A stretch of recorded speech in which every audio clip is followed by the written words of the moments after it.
ផុសវីដេអូមកកណរត់តែ view មួយគ្មានផងដោយសារតែបងប្អូនរំលងចំណុចសំខាន់ទាំងពីរនេះ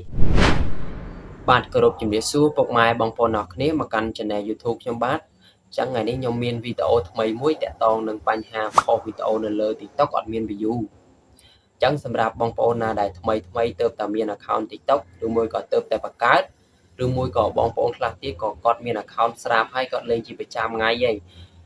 រឿងផុសវីដេអូវិញគាត់ផុសសង្ឃថា1000វីដេអូហើយប៉ុន្តែគាត់រកតែ view មួយរកតែអ្នកមើលឬ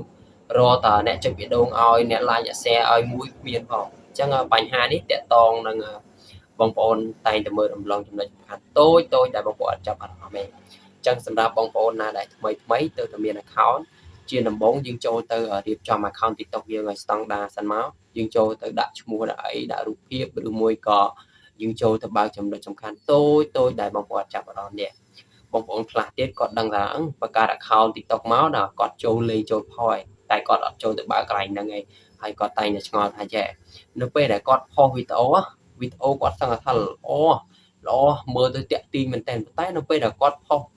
រកតែអ្នកមើលមួយគ្មានផងអញ្ចឹងបញ្ហានេះគឺតាក់ទងនឹងបងប្អូនអត់ចូលទៅបើកចំណុចតូចដែលបងប្អូនអត់ចាប់អារម្មណ៍នឹងហើយអញ្ចឹងសម្រាប់បងណាដែលចាស់ក៏ដូចគ្នាដែរណាអាសាចូលទៅមើល account របស់យើងផងយើងចូលទៅបើកចូលទៅអីផងប្រយ័ត្នផុសទៅធ្លាក់ view ឬមួយក៏អត់មាន view យើងអញ្ចឹងទៅបងប្អូនអរគ្នាសម្រាប់យើងល្បីស្រាប់ក៏ដោយបងប្អូនអរគ្នាបើយើងចូលអាសាចូលទៅមើលទេគឺជួនកាលវាបិទអូតូអញ្ចឹងឃើញតែអ្នកដែល follow មកយើងទេអ្នកដែលអត់ follow មកយើងមកកណោទៀតគឺគេអត់ឃើញទេហើយគាត់គេចុចបេះដូងឲ្យគាត់ឃើញដែរអញ្ចឹងណាបងប្អូនអរគ្នាបាទអញ្ចឹងកុំមើលរំលងឲ្យសោះអញ្ចឹងបើសិនជាបងប្អូនចង់ដឹងអ្វីបន្ថែមវីដេអូផ្សេងទៀតចង់ចេះធ្វើអីផ្សេងកុំភ្លេច join ចូលក្រុម Telegram របស់ខ្ញុំមានវីដេអូជាច្រើនខ្ញុំតម្លាក់ចូលក្នុងក្រុម Telegram ហ្នឹងបងប្អូនអរគ្នាអញ្ចឹងកុំឲ្យរងចាំទៅយូរយើងចូលទៅទស្សនាទាំងអស់គ្នាទៅ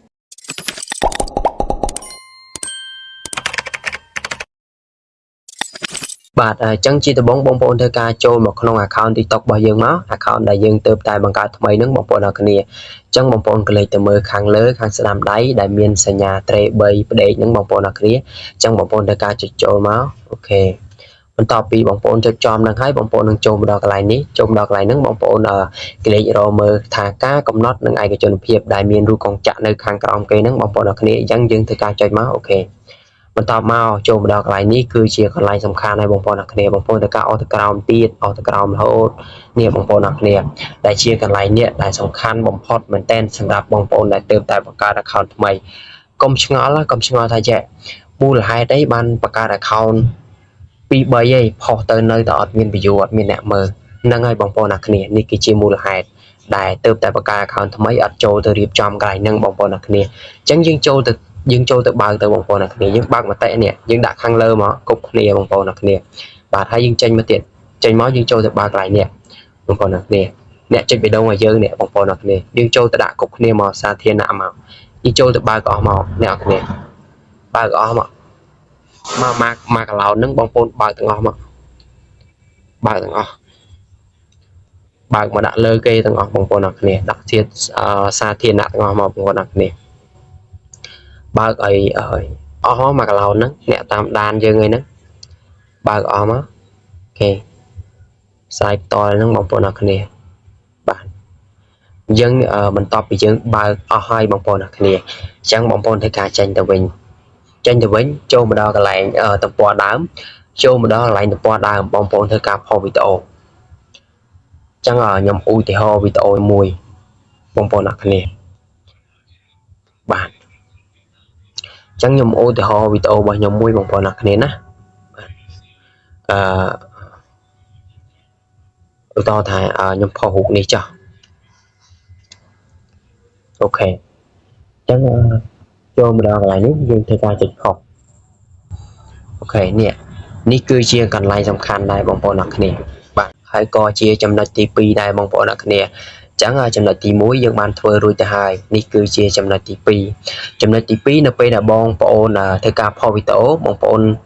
តែងតែសរសេរចំណងជើងឲ្យបងប្អូនផុសត្រូវនេះបងប្អូនក៏លេខមើលបន្តខាងក្រោមបងប្អូនអរគ្នាហ្នឹងបងប្អូនធ្វើការចុចមកហើយបងប្អូនតែងតែរំលងចំណុចនេះអញ្ចឹងចំណុចខាងក្រោមហ្នឹងគឺជាចំណុចដែលពិសេសដែរបងប្អូនអរគ្នា ចឹងបងប្អូនមុននឹងផងបងប្អូនធ្វើចុចតាមខ្ញុំមកដាក់ទ្រង់ជ្រូកមួយហើយបងប្អូនវាយអក្សរអង់គ្លេសថា S អីចឹងទៅនេះបងប្អូនក៏លេខមើលជួរខាងក្រោមហ្នឹងបងប្អូនជ្រើសយកមួយណាក៏បានដែរចឹងខ្ញុំធ្វើការជ្រើសរើសយកមួយនេះអូខេបន្តមកបងប្អូនដាក់អក្សរទ្រង់ជ្រូកទៀតទ្រង់ជ្រូកហើយបងប្អូនវាយអចឹងទៅបងប្អូនជ្រើសរើសមកដាក់អានេះចឹងទៅហើយបងប្អូនដាក់ទ្រង់ជ្រូកទៀតដាក់ចឹងឲ្យគ្រប់3 4ហ្នឹងទៅឲ្យអស់ចឹងទៅបងប្អូនអ្នកគ្នាហើយបងប្អូនធ្វើការចុចផុសទៅ